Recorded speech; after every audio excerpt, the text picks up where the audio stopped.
I'm Jamal Souls. I'm Carl Darlow. And we're here with Forde Have Mercy. Yeah! What's going on, people? It's your boy Forde, aka Forde Have Mercy. And as you can see, I'm smiling like a Cheshire cat from ear to ear.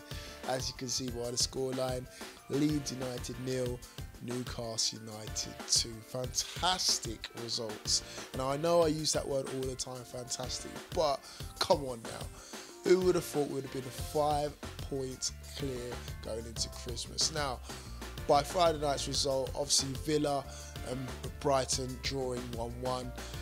It was only going to end up one way, us capitalising on this and extending our lead at the top of the table, and that's exactly what we did. Fantastic lineup. I'm going to take an assist with this along with Lee from the tactics board. If you didn't check out that video, make sure you check it out now. We got the second video spot on in terms of Newcastle United and how they were lined up. So I'm getting better at this, Rafa. I know your starting lineup now, or sometimes anyway. But yeah, strong starting line as you can see on the screen now. Darlow's in goal, no questions about that. Back four, Anita ahead of Elland, and I think that was the right move. Kept a lot of their wing play quite quiet. Although they did have a couple of chances in the second half, which we'll get into shortly. Alongside Anita, of course, and the sales captain, Clark, those two are formidable. It's nice to see Mbemba back on the bench now, but I think there's no ousting any of those two, especially at this stage of the season. And of course, Dominic made his appearance again at left back, and again he had a solid game altogether. In midfield, Richie and Goofy. It was nice to see those two interchanging and swapping over. In the first 10-20 minutes it was Richie on the left hand side and Goofy on the right, and then later on towards the end of the second half them two switched sides to Richie on the right, Goofy even played the full 90 minutes, but towards the end of the first half, should I say, Goofan switched over sides to the left hand side. In the middle of the park, of course, it was Shelby and Colback preferred to Hayden, and I believe this was the right choice, despite obviously what we're going to discuss with the handball. I think Colback had a really solid game and complemented Shelby very well. Obviously Hayden made an appearance, but I think Colback was trusted ahead of Hayden because he's good away from home, and he does the simple things of winning the ball, chasing down players, and obviously giving it to better players like Shelby and Richie to distribute it well and get us further up the park. Up top, it was Perez ahead of Diame. Again, was Perez the right choice? Probably out of the two, yes, in this occasion, but I'm still thinking that we need a number 10 just to complement Gayle up top. And obviously Dwight Gayle, needless to say, all the controversy with his missing teeth, it doesn't really matter because he can and he does put the ball in the back of the net, and that's all that matters. I don't care what dentures you've got in your mouth, as long as you can do what you're there to do and put the ball in the back of the net. Leeds, on the other hand, pretty much went with the same lineup that we had, bearing in mind, obviously we've got Phillips mixed up altogether and O'Kane and a lot of players mixed up, let's put it that way. We're no Leeds experts, me and Lee, but at the same time, we got it pretty much spot on, and it was good to see that as well, that our knowledge of the championship is expanding. Now, first couple of minutes, let's say first 10, Newcastle had a slight edge over Leeds United, I'm going to put it out there. Gayle went close with a chance, well stopped by Green, but that wasn't the same story come another 10 or so minutes later. As you can see by now, Calamity Green. Now, we're used to seeing this in an England shirt, in a West Ham shirt, and God forbid, in a Leeds United shirt. Sorry Leeds fans, but I've got to show you this again. Absolutely awful decision by Rob Green to try and push it out. God knows what he's trying to attempt. Colback basically lumps the ball up top.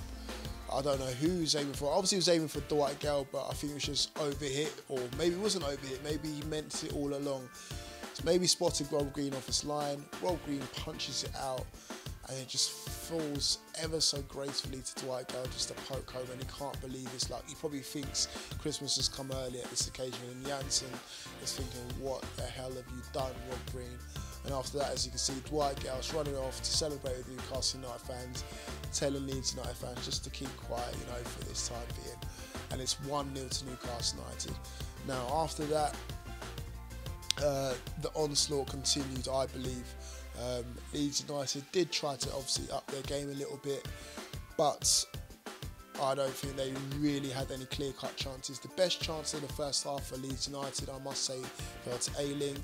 Fingertip save by Darlow, pushed over the bar. After that, of course, they're going to say that they had a claim for handball in the area. Corner kick came in, Vieira, back post, clips it, tries to put it back into the area, and obviously Colback with his arm up. It's questionable. Would you give it? If it was against Newcastle United, I would ask for it, so I can see why Leeds United fans would want that handball, but obviously the referee didn't give it, and Leeds United fans let everyone know what they thought about the decision in the ground as well. I must say, Leeds United fans, credit to you guys. You guys make some absolute noise, and Elland Road is an absolute fortress. I mean, they sung us out of the building. Some of their chants as well, oh my gosh, about Jimmy Savile's one of your own, and then their reply back was referring to Anton Deck and Cheryl Cole. You'll see that in the match experience video. I won't want to spoil that one for you.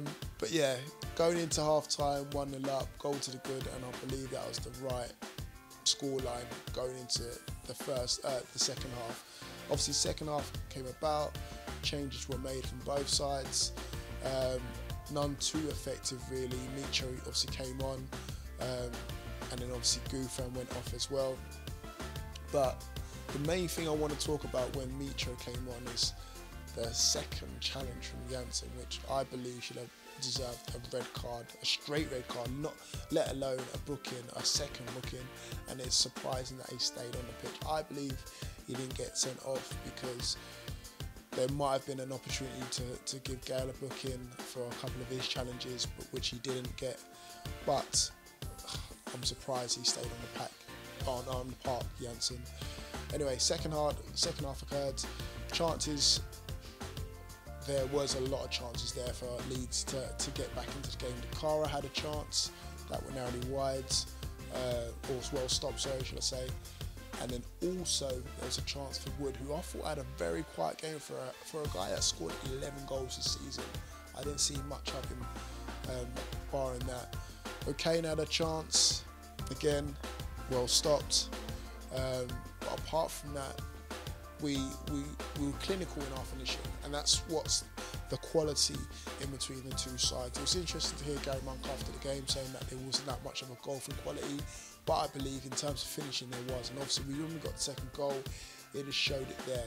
Great 1-2 between Anita and Gouffin. Anita receives the ball out on the right hand side, well worked, cross, square ball to Gayle, and Gayle just posts it home for the second goal, and that's it, 2-0, thank you very much.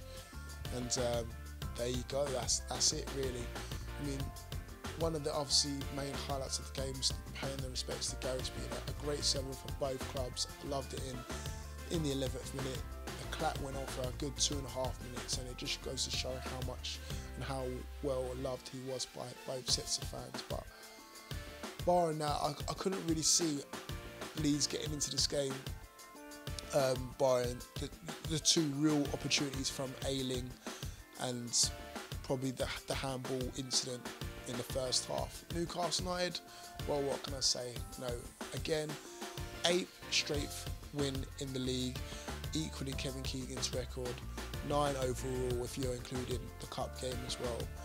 And it just goes to show what happens when you've got an organised club, not just a team but a club. You know, fans are on side. Rafa, fantastic manager, fantastic players, goal scoring players as well that can just are interchangeable. You know, either Micho could have started and probably done well in this game. Gayle came in after 2 games and done the business, and now he's up to 13 goals this season as well. And all those stats you want to throw in there about, you know, other teams not doing too well compared to Newcastle United. Let's not worry about that. Let's worry about Newcastle United, because that's what we're here to talk about. And it just goes to show what we can do when we put our mind to it now. Next up, we've got Blackburn Rovers on Saturday.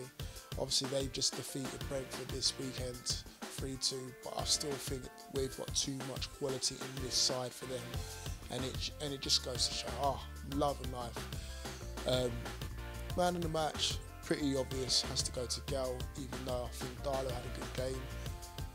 Kieran Clark had a good game as well. Shelby had a bit of a quiet one. Didn't see too many Hollywood balls from him. Richie had a bit of a quiet game as well, so I have to give it to Gayle on this occasion. But yes, 3 points, 5 points clear, and bring on Blackburn. Thank you guys for watching, thank you guys for listening. There will be more content coming up about this game in due course. There's a lot of stuff to go get through. Obviously got the 4 Men in 1 League podcast to upload as well. Great banter on there, guys. I know it's an hour long, but please listen out for that one. It's really good, and there's a lot more stuff and a lot more collaborations coming up in very, very due course. So thank you guys for listening, thank you guys for watching. I'll see you all soon. Keep it tuned. Peace.